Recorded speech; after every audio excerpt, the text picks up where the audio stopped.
Providence Now reporter Yanni Trigueles fills us in the search for the mayor's daughter.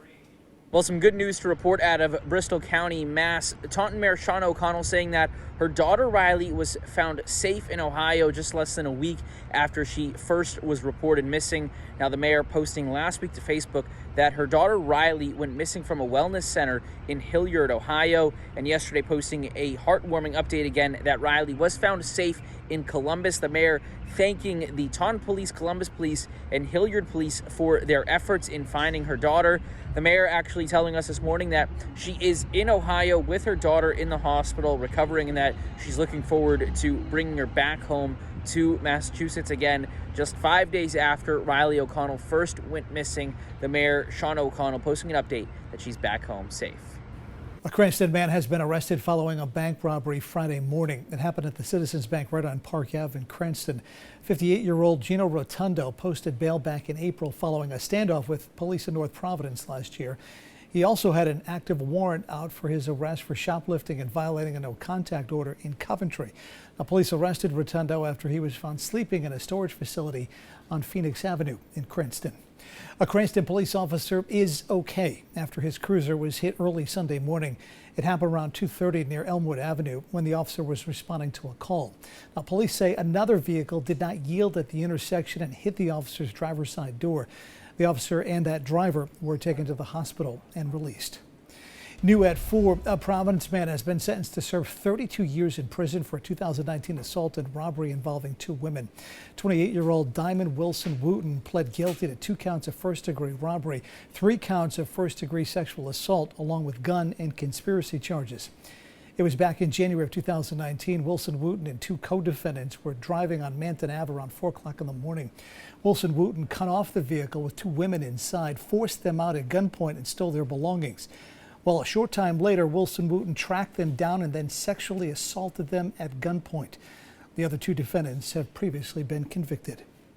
A Providence man has been charged with assaulting his neighbor with a ghost gun during an argument. 21-year-old Jose Restituyo has been charged with 1 count of using a firearm when committing a crime of violence, among other charges. On January 9th, Providence police responded to a home on Croyland Avenue.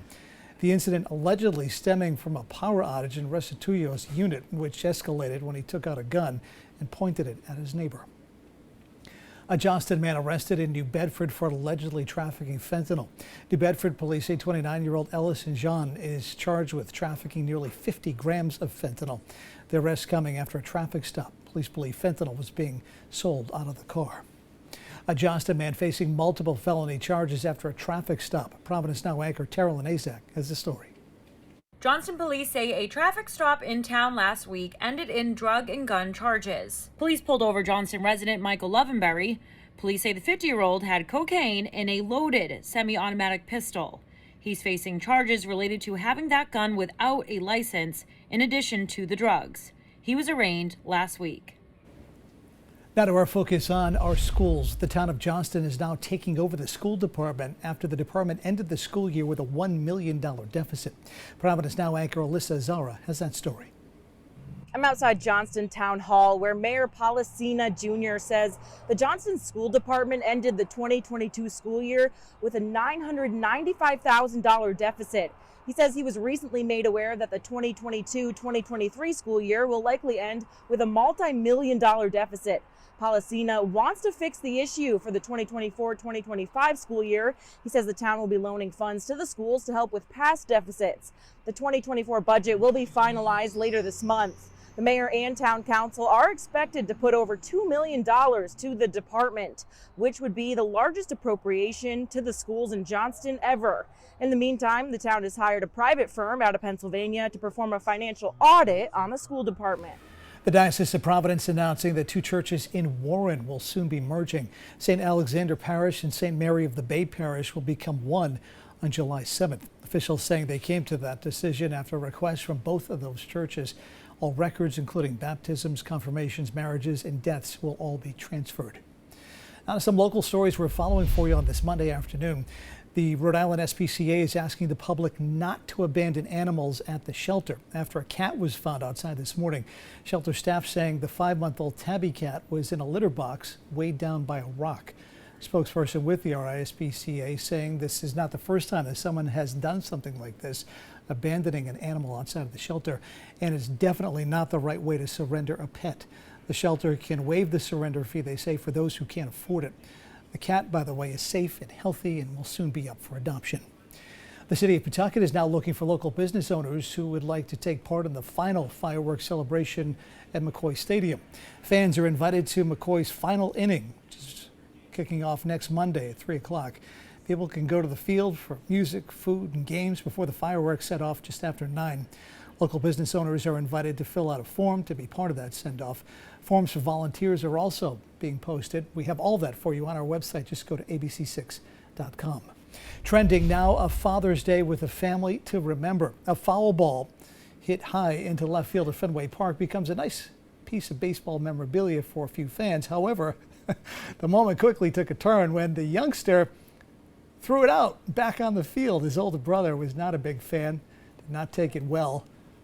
You see it there. The little guy in a white hat is not happy. Anyway, all's well that ends well. Kenley Jansen, star pitcher for the Red Sox, saw what happened. He gave the family a signed ball and jersey later on in the game. All right, first at 4, looking live over the city of Providence right now. Skycam showing us some clouds there. Storm Tracker Chief Meteorologist Jeff Benson joining us live in the Weather Center. Jeff, on my ride in, I saw a little bit of everything today. It looked like it could open up at any second, and then I saw some blue skies. Certainly some deceptively dark clouds there, John. And, I got to give it up to that little guy. He probably saw so many away, home runs. People threw him back on the field. He probably just assumed, hey, I'll give it a go. But that was really cool that Kenley made it right for him and the family, and a cool memory there. Hope everybody had a great Father's Day weekend. And there again is that shot that John was talking about. Looks like the sky is going to open up at any second. Right now we are reporting, of course, overcast skies here in Providence. 66 degrees is a cool day out there. Winds out of the south. Now you look off to the west, temperatures in the 70s and near 80 already in Hartford. Why are we so cool? We've got this cool air aloft, and that has allowed these clouds to form and just really sitting on over us and making for a rather gray day out there. The good news is not much really showing up here in terms of any rainfall. There was a little itty bitty shower that just moved across the 395 corridor. You can see right there, and then it dissipated. We are seeing dry conditions again here in the Ocean State and across the Bay State as well, but you can see that deck of clouds just sitting over our viewing area, while parts of Connecticut and up towards the Berkshires and Western Mass soaking in the sunshine this afternoon. So a little bit of an unlucky draw that we've been dealt here. Really, most of the Northeast is seeing a rather nice day. We're watching a lot of rain off to the south across the Ohio, Tennessee valleys, over the Carolinas, some torrential downpours there.